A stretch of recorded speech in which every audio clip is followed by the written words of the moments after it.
जिन बातों से गुरु दुख पावे उन बातों को दूर भगावे। उनको फेंक देते, कितना अच्छा लगता, छोड़ दे उन सब चीजों ने। अब जैसे शुगर के मरीज को अब मीठा तो अच्छा लग गया उसने, और डॉक्टर कहे भाई शुगर तो मरीज ये मीठा नहीं खाएगा, ना मिठाई ना चीनी,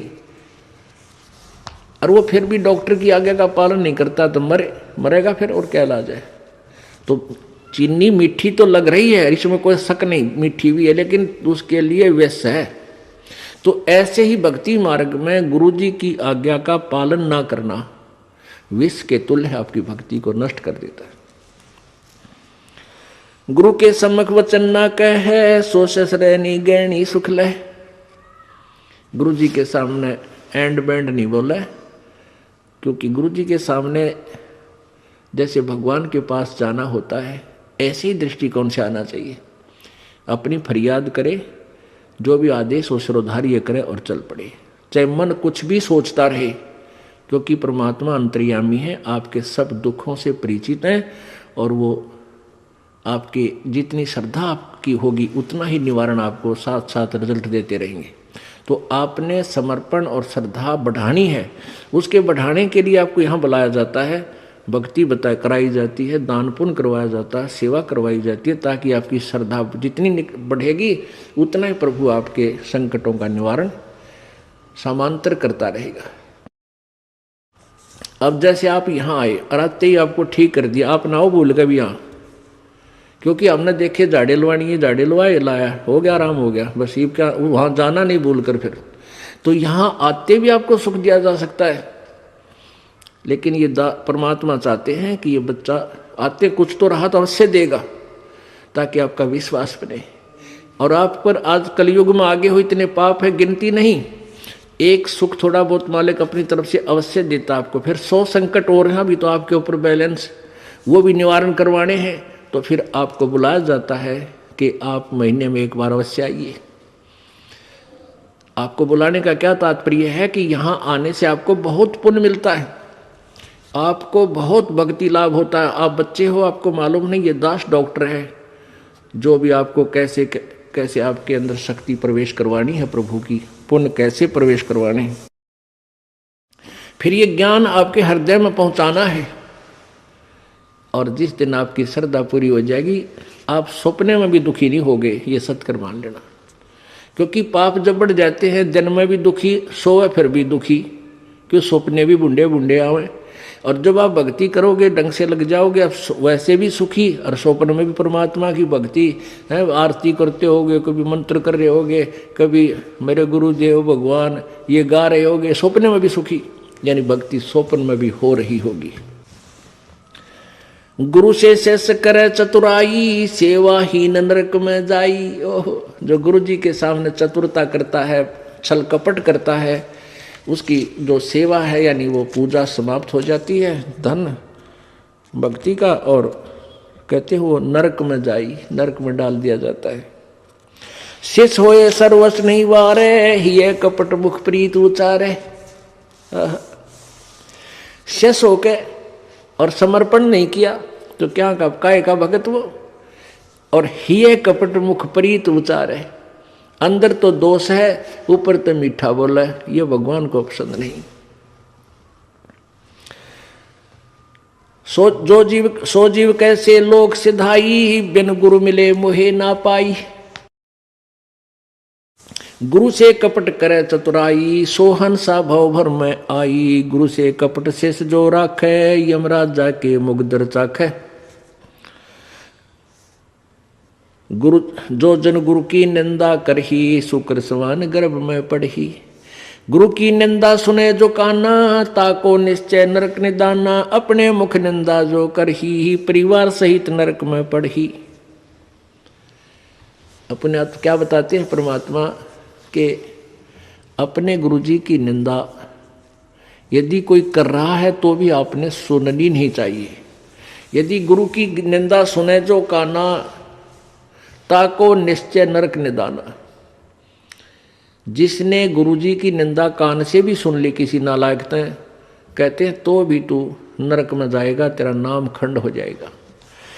अब यहाँ समस्या एक आती है कि जैसे कोई व्यक्ति है निकम्मा, वो बुराई कर रहा है गुरुजी की। आप बैठे हो, ट्रेन में बैठे हो, बस में बैठे हो, या कहीं ऐसे स्थल पर बैठे हो, और वो चलो ऐसे वैसे स्थान पर हो तो उठ कर चला जा, आदमी इतना तो कर ही सकता है। लेकिन बस में बैठे हैं, ट्रेन में बैठे हैं, काफ़ी लंबा सफ़र है, और वो कोई निंदा कर रहा है और आप सुन रहे हो, तो आपके मन में शंका होगी कि मेरा तो नाम खंड हो जाएगा। नहीं होगा।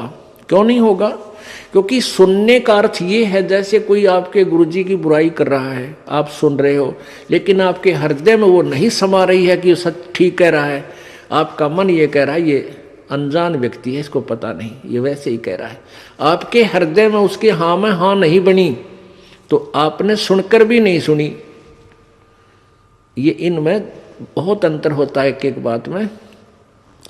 और यदि आप उसके कहने से आपके हृदय में ऐसा आ गया कि हो सकता है हमारे गुरुजी ने ऐसा गलत काम कर ही दिया हो, तो आपने सुन ली, वो सुन ली, और आपके मन में स्वप्न में भी नहीं आए कि ये जो कह रहा सच्ची हो सकती है, तो आपने नहीं सुनी, तो आपको दोष नहीं। गुरु की निंदा सुने जो काना, ताको निश्चय नरक निदाना। अपने मुख निंदा जो करही, परिवार सहित नरक में पढ़ी। गुरु को तजय भजय जो आना, ताक पशुआ को फोकट ज्ञाना। ओए होए, अपने गुरु को छोड़कर और दूसरे में आस्था बनाता है। अब जैसे आप किसी भी कोई भी आपको इस भक्ति मार्ग का ये ज्ञान दास से सुनकर आपको कोई सुना रहा है भक्त, और आपकी श्रद्धा उस भक्त में हो जाती है, वो हो ही तो बहुत अच्छा है, बहुत प्यारा है, और उससे के चरण छूने लग जाए और उसी के ऊपर आसक्त हो गए, तो आपका गुरुजी से नाम खंड हो गया। इस दृष्टिकोण से परमात्मा कहते हैं गुरु को तजय भजय जो आना, ता पशुआ को फोकट ज्ञाना। उस पशु ने को कोई ज्ञान नहीं है, वो भक्त नहीं है। जो अपने गुरु को छोड़कर दूसरे में ठीक श्रद्धा बनाता है, उसमें आसक्त होता है, उसी को पूजा शुरू कर देता है। अब पुण्यात्माओं, एक एक पॉइंट पर बहुत गहराई सोचना है। अब कोई भक्त ज्ञान सुना रहा है, बहुत अच्छी बात है, उसके द्वारा सुने ज्ञान पर अमल करे और उससे कहे भाई मुझे भी गुरुदेव के पास ले चलो, मेरा कल्याण करा दो। और आपने नाम ले रखा है और फिर कोई चर्चा चलती है, ऐसी कोई बात नहीं, फिर भी सुनो। और कोई पुराना भक्त है, वो अच्छी अच्छी बातें बताएगा तो बहुत अच्छी बात है, गदगद हो जाओ कि मेरे गुरुजी ने कितना अच्छा ज्ञान दिया हुआ इस बच्चे को, भाई को, बहन को, और ये सब गुरुजी का ही दिया हुआ ज्ञान है, इसका नहीं है। तो उसमें आपको एज ए भाई यानी गुरु भाई गुरु बहन, तो आपकी श्रद्धा हो सकती है, लेकिन अन्य दृष्टिकोण से, क्योंकि हम फिर उस पर इतना आसक्त हो जाते हैं, उसको फिर प्रणाम करने लग जाते हैं, बड़ा अच्छा भगत है। तो ऐसे ये बीमारी हमारे भगत समाज में पड़ी रही और इसका लाभ ये काल उठा गया। जैसे कमाल था, कमाल वो मुर्दा जिंदा किया था प्रभु ने। एक दरिया में बहता हुआ मुर्दा शव जा रहा था 12-13 वर्ष के बालक का, और एक शेख तकी था सिकंदर लोधी, दिल्ली के बादशाह का धार्मिक पीर।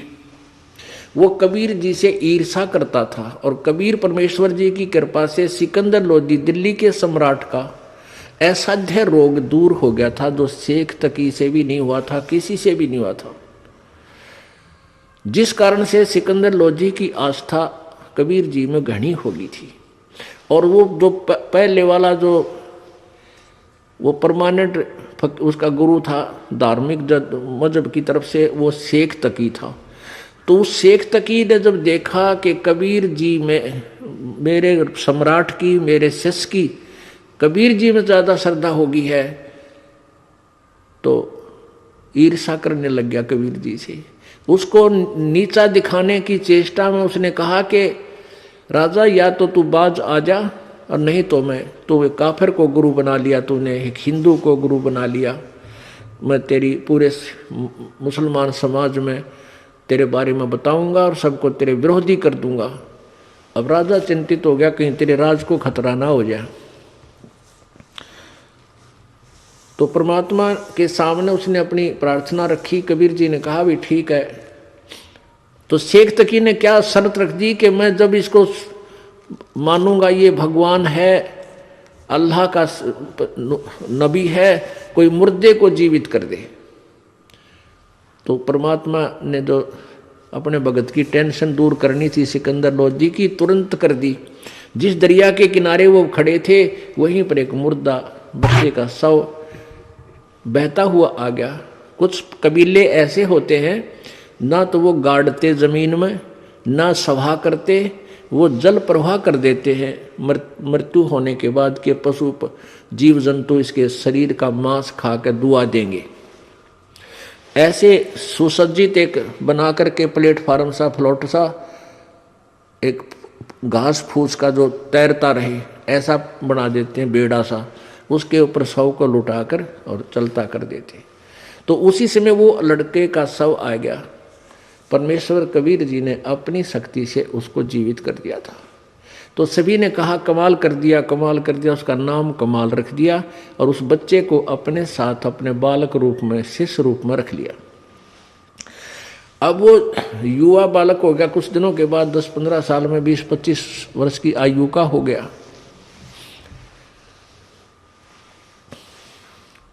तो वो परमात्मा से ज्ञान सुनकर, कबीर जी का ज्ञान सुनकर वो भी ज्ञान औरों को सुनाने लग गया। जैसे बताते हैं भक्त, आप भी बताते हो और भी बताते हैं। अब जवान लड़का था, अच्छी आवाज थी, बढ़िया गला था, परमात्मा की वाणी गा गा के इतने सुरीले ढंग से सुनावे। तो जो परमात्मा कबीर जी के शिष्य थे वो 64 लाख, उनमें से बहुत सारे कमाल जी के ऊपर आसक्त हो गए। ओहो कमाल तो भाई कमाल है, तेरा नाम भी कमाल, तेरा काम भी कमाल, और भाई तो गुरु जी से भी बढ़कर हो गया। ओहो आप तो गुरु जी से भी अच्छी जो है ना ज्ञान सुनाते हो। अब इस बात से वो कमाल फूल गया, वो यानी उसमें अभिमान छा गया। और कबीर जी परमात्मा उसको बार बार धिक्कारते थे, उसको धमकाते थे कि निकम्मे तू अपना कर्म बना ले और प्रभु मत बनाए। लेकिन ये प्रभुता की भूख इतनी बुरी होती है, जीव नरक जाना स्वीकार कर लेगा, प्रभुता छूटे नहीं। कहते हैं राज तजना सहज है, सहज त्रिया का नेह, और मान बढ़ाई ईर्षा दुर्लभ तजनाई। और जब तक ये नहीं तजे जाएंगे इतना भगवान नहीं मिले। तो हम निकले भगवान के लिए, हमें पता है मनुष्य जीवन मिला भगवान प्राप्ति के लिए, और फिर उसमें कोई वस्तु बाधा उसने फेंक दे तुरंत तोड़ के, उसको एक तरफ फेंके तो भगवान मिले। लेकिन उस कमाल ने परमात्मा के आदेश का पालन किया नहीं, तो प्रभु ने उसको धमका दिया। वो वहां से निकलकर परमात्मा से रुष्ट होकर, अक्षुब्ध होकर, खिन्न होकर के वहां से निकल गया और जाके कहीं दूर देश स्थान पर रहने लगा, जहां के वो नालायक भक्त गुरुजी के शिष्य उसको चाहते थे, वहीं चला गया, वहां रहने लग गया। अब वहां रहा, उसने एक छोटा सा आश्रम बना लिया। अब पुण्यात्मा समर्थ जो कार्य करता है कोई जीव नहीं कर सकता। जैसा कल उदाहरण दिया था कि जैसे वायु बहुत लंबी चौड़ी है, बहुत ज़्यादा था है, और उसमें से एक टायर में पंप से हवा भर भी ली, वो टायर ट्यूब में टायर में डालकर ट्रक में डाल दिया, ठीक है वो काफ़ी सहयोगी होगी वह हवा उसको, लेकिन वो तो सीमित है। ऐसे ही किसी भक्त ने, उस कमाल ने परमात्मा की कुछ दिन सेवा करके, दोनों नाम दिया, उसकी भक्ति करके कुछ शक्ति अवश्य होगी थी, लेकिन वो जीव ही था। और वो अनजान भक्त जो परमात्मा के शिष्य थे कबीर जी के, उस पर आसक्त हो गए। तो यहाँ बताते हैं गुरु को तजय भजय जो आना ता पशुआ को फोकट गया ना। अरे जब कबीर खुद मालिक बैठे और उस वो कमाल के टिंडे देगा उन्हें, कमाल की बात। यहीं से हम गिरते, सतर गिरता गिरता यहाँ आ लिए।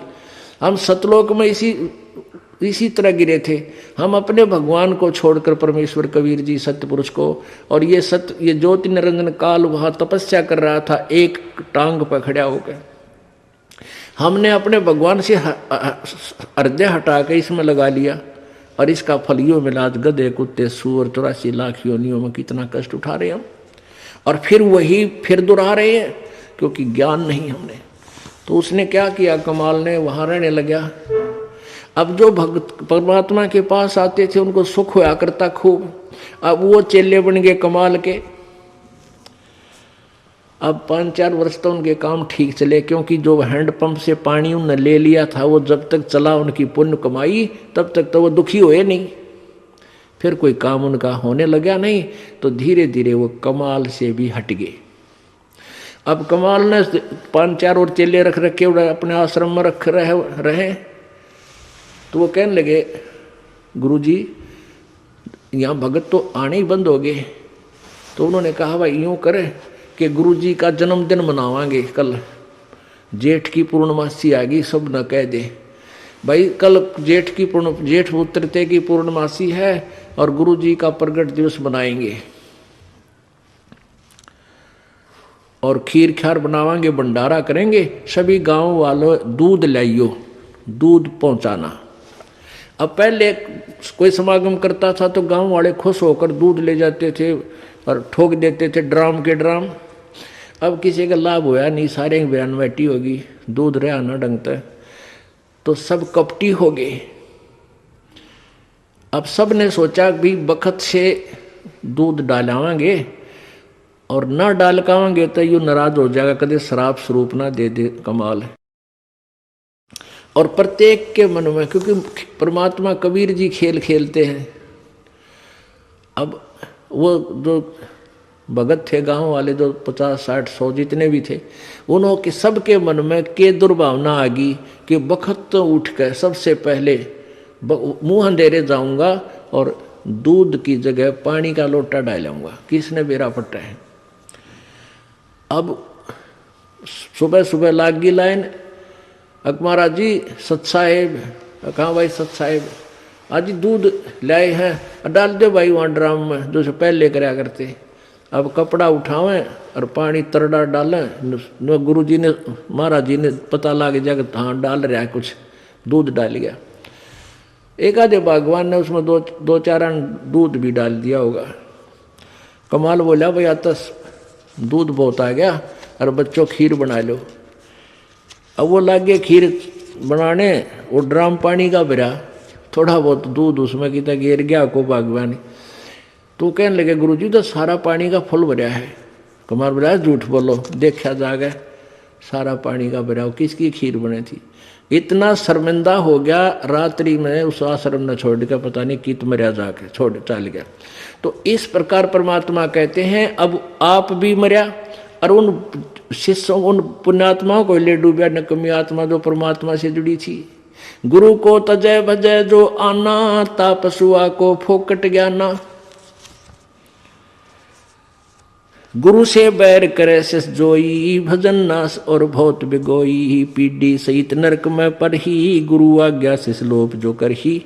चेला अथवा उपासक होई, गुरु सुमुख ले झूठ संजोई। निश्चय नरक पड़े से सोई, वेद पुराण भाकत सब कोई। सम्मुख गुरु की आज्ञा धारे, और पीछे ते सकल निवारे। एक सामने आकर के तो हाँ जी हाँ जी हाँ जी, और पीछे ते छोड़ देने कि दिरा फिर देखेंगे।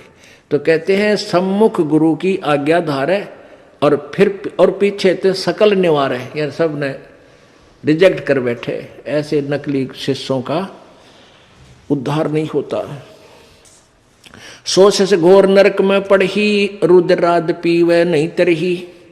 मुख पर वचन करे परवाना, घर पर जाए करे विज्ञाना। मुख पर तो सारी बात माने और घर पर जाकर चौधरी पाक अपने हिसाब से सेटिंग करो, ना नो ऐसे ठीक नहीं, गुरु ये ऐसे होना चाहिए। तो परमात्मा कहते हैं आप जीव हैं और जीव संज्ञा में ही रहना चाहिए। आपने परमात्मा की आज्ञा में कोई भी दोष नहीं निकालना चाहिए, फाइनल हो। अब गुरु जी की आज्ञा देगा आपको। हम क्या आज्ञा देते हैं भाई, बीड़ी मत पीना, शराब मत पीना, तम्बाकू मत पीना, बुराई ना करना, चोरी मत करियो, रिश्वत मत लेना, भगवान पर विश्वास रखना, भक्ति करना, आन उपासना मत करना। और ये सारी ही ना करने की है। और ये आज्ञा पालन करने की है। और ये भी नहीं करोगे फिर भगत कैसे, व्यर्थ। मुख पर वचन करे परमाना, घर पर जाए करे विज्ञाना। जहां जावे ता निंदा करही, सो सिस घोर नरक में पड़ही।